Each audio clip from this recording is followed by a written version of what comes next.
সময়ের সাথে একটু পিছিয়ে গেছি, কারণটা একটা বড় ভিডিও আসছে, সেখানেই জানতে পারবেন। আবার চলেছি গ্রামের বাড়ি। এবারের উপলক্ষ হলো রান্না পুজো। গ্রামের বাড়ি এমনিই বন্ধ হয়ে থাকে, তাই ওখানে খাবারের সেভাবে কোনো মজুদ থাকে না বলেই উজানের সকালের খাবারের কিছু জিনিস নিয়ে নিয়েছি। আজ আমাদের দিতে যাওয়ার কেউ নেই, তাই ড্রাইভার দাদাই দিতে যাবে। আমরা তিনজনেই আপাতত আগে যাচ্ছি, পরে পরে বাকিরাও যাবে।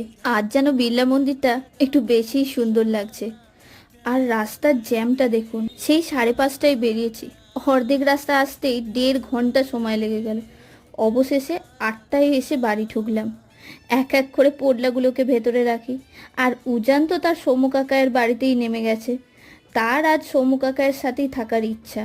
আর একবারটি এসছে জামাটা বদলাতে, আর কোনোভাবে যদি মানিয়ে আমাকে নিয়ে যেতে পারে তাহলে তো সোনায় সোহাগা, কিন্তু সেটা আর হলো না।